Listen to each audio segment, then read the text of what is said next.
ರೇಣುಕಾಸ್ವಾಮಿ ಕೊಲೆ ಆರೋಪಿ A7 ಅನುಕುಮಾರ್ ಜೈಲಿನಿಂದ ರಿಲೀಸ್ ಆಗಿದ್ದಾನೆ. ಬೆಂಗಳೂರಿನ ಪರಪ್ಪನ ಅಗ್ರಹಾರ ಜೈಲಿನಿಂದ ಅನುಕುಮಾರ್ ರಿಲೀಸ್ ಆಗಿರೋದು. ಭಗವದ್ಗೀತೆ ಪುಸ್ತಕ ಕೈಯಲ್ಲಿ ಹಿಡಿದು ಜೈಲಿನಿಂದ ಹೊರಗಡೆ ಬಂದಿದ್ದಾರೆ ಅನುಕುಮಾರ್. ಮಾಧ್ಯಮಗಳಿಗೆ ಪ್ರತಿಕ್ರಿಯೆ ನೀಡದೆ ತೆರಳಿದ್ದಾರೆ ಅನುಕುಮಾರ್. ದರ್ಶನ್ ಪವಿತ್ರ ಗೌಡ ಜೊತೆ ಜಾಮೀನು ಪಡೆದುಕೊಂಡಿದ್ರು. ಶ್ಯೂರಿಟಿ ಸಮಸ್ಯೆಯಾಗಿದ್ದ ಹಿನ್ನೆಲೆ ಅನುಕುಮಾರ್ ಬಿಡುಗಡೆ ವಿಳಂಬ ಆಗಿತ್ತು.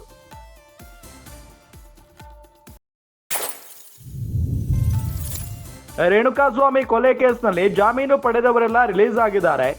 ರೇಣುಕಾಸ್ವಾಮಿ ಕೊಲೆ ಕೇಸಿನಲ್ಲಿ 7 ಮಂದಿಗೂ ಕೂಡ ಜಾಮೀನು ಸಿಕ್ಕಿತ್ತು. ನಿನ್ನೆಯಷ್ಟೇ ಶಿವಮೊಗ್ಗ ಜೈಲಿನಿಂದ ರಿಲೀಸ್ ಆಗಿದ್ದ ಜಗದೀಶ್ ಶುಕ್ರವಾರ ಜಾಮೀನು ಪಡೆದಿದ್ದ ಎಲ್ಲ 7 ಆರೋಪಿಗಳು ಬಿಡುಗಡೆಯಾಗಿದ್ದಾರೆ. ಒಟ್ಟು 12 ಆರೋಪಿಗಳಿಗೆ ಜಾಮೀನು ಸಿಕ್ಕಿದ್ದು, ಇನ್ನೂ 5 ಜೈಲಿನಲ್ಲಿ ಇದ್ದಾರೆ. ಗಮನಿಸ್ತಾ ಇದ್ದೀವಿ, ಚಿತ್ರದುರ್ಗದ ರೇಣುಕಾಸ್ವಾಮಿ ಕೊಲೆ ಪ್ರಕರಣಕ್ಕೆ ಸಂಬಂಧಪಟ್ಟಂತೆ ಬರೋಬ್ಬರಿ 17 ಜನ, ದರ್ಶನ್ ಮತ್ತು ಪವಿತ್ರ ಗೌಡ ಸೇರಿದಂತೆ 17 ಜನ ಜೈಲಿನ ಒಳಗಡೆ ಇದ್ರು.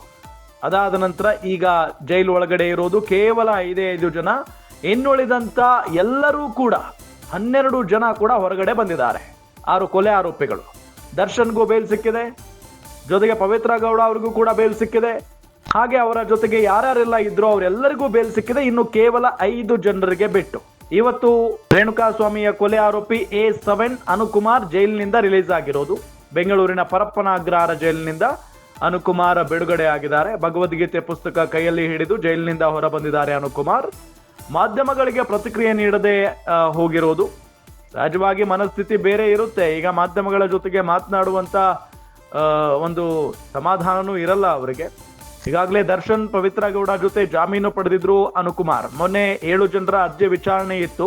7 ಜನರಿಗೂ ಕೂಡ ಜಾಮೀನು ಮಂಜೂರು ಮಾಡಿತ್ತು ಹೈಕೋರ್ಟ್. ಅದರಂತೆ ದರ್ಶನ್ ಪವಿತ್ರ ಗೌಡ ಎಲ್ಲರೂ ಕೂಡ ಹೊರಗಡೆ ಇದ್ದಾರೆ. ಆದ್ರೆ ಅನುಕುಮಾರ್ಗೆ ಮಾತ್ರ ಶ್ಯೂರಿಟಿ ಏನೋ ಸಮಸ್ಯೆ ಆಗಿತ್ತಂತೆ. ಹಾಗಾಗಿನೇ ಸ್ವಲ್ಪ ವಿಳಂಬ ಆಗಿದೆ ಅನ್ನೋದು ಗೊತ್ತಾಗ್ತಾ ಇರುವಂತಹ ವಿಚಾರ.